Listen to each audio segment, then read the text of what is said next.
Awal mula penyebaran agama Islam di Pulau Jawa, selalu diidentikan dengan peran Wali Songo. Oleh mereka, agama Islam diajarkan kepada seluruh lapisan masyarakat Jawa, yang saat itu menganut ajaran Hindu dan Buddha. Namun sebelum era Wali Songo, dakwah Islam sebenarnya telah dimulai oleh Syekh Subakir. Syekh Subakir merupakan seorang ulama dari Persia, yang diutus ke tanah Jawa dalam rangka menyebarkan ajaran Islam. Dia sendiri diutus oleh Sultan Muhammad I, dari Kekaisaran Ottoman di Turki pada tahun 1404 Masehi. Tak sendiri, Syekh Subakir bersama sang paman yang juga merupakan generasi awal Wali Songo, Maulana Malik Ibrahim, yang kemudian dikenal dengan nama Sunan Gresik. Di kemudian hari, sepak terjang Syekh Subakir dalam menyebarkan ajaran Islam, dikenal luas oleh masyarakat Jawa.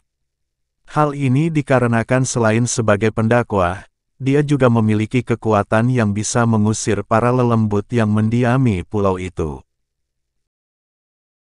Sebelum Syekh Subakir, ternyata sudah banyak ulama-ulama yang dikirim ke Pulau Jawa. Namun mereka pulang dengan tangan hampa. Hal ini dikarenakan, masyarakat Jawa saat itu masih kuat dalam memeluk kepercayaan lama. Masih banyak yang menyembah benda-benda, arwah leluhur nenek moyang, dan lain sebagainya. Oleh karena itu mereka mendapat tantangan berat, dan hanya sanggup mengislamkan segelintir orang saja. Karena dikenal akan kesaktiannya, Syekh Subakir kemudian diutus untuk menginjakkan kaki di Pulau Jawa, dan berdakwah Islam di sana. Syekh Subakir juga seorang pengusaha ulung. Selain itu dia punya kelebihan lainnya seperti ahli ruqyah dan ahli ramalan. Hal inilah yang konon membuat banyak bangsa jin merasa segan, dan menyingkir ke daerah Alas Roban, Gunung Merapi dan Laut Selatan. Selain itu Syekh Subakir konon memiliki batu hitam, yang memiliki kekuatan magis. Di tanah Jawa, batu itu konon ditancapkan di Gunung Tidar, Magelang. Batu itu dipercaya memiliki kekuatan gaib, yang bisa membuat bangsa jin bergejolak, dan akhirnya melawan Syekh Subakir. Namun pertarungan itu akhirnya bisa dimenangkan oleh Syekh Subakir. Selain memiliki kesaktian, ternyata Syekh Subakir merupakan ahli ekologi atau ahli lingkungan. Ia melarang masyarakat untuk membuat sumur di kawasan Gunung Tidar. Waktu itu, larangan membuat sumur bertujuan, agar sumber mata air di bawah Gunung Tidar tidak menjadi kering.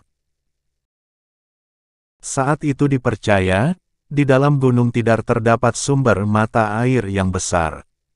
Jika salah dalam pembuatan lubang sumur, dapat menyebabkan banjir besar yang bisa menenggelamkan penduduk yang tinggal di sekitarnya. Kisah kesaktian Syekh Subakir membuatnya menjadi terkenal, dan masyarakat sangat fanatik terhadapnya. Karena kefanatikan itu bisa mengganggu ketauhidan masyarakat Jawa, Syekh Subakir akhirnya memutuskan kembali ke Persia pada tahun 1462 Masehi. Namun hingga kini, petilasannya tersebar di berbagai tempat di Indonesia. Salah satunya berada di Gunung Tidar. Hingga kini, sosoknya begitu melegenda di kalangan masyarakat Jawa, dan sering dikaitkan dengan hal-hal yang mistis. Itulah sebagian kisah Syekh Subakir, waliullah penakluk tanah Jawa sebelum era Wali Songo.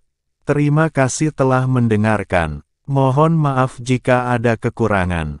Wassalamualaikum warahmatullahi wabarakatuh.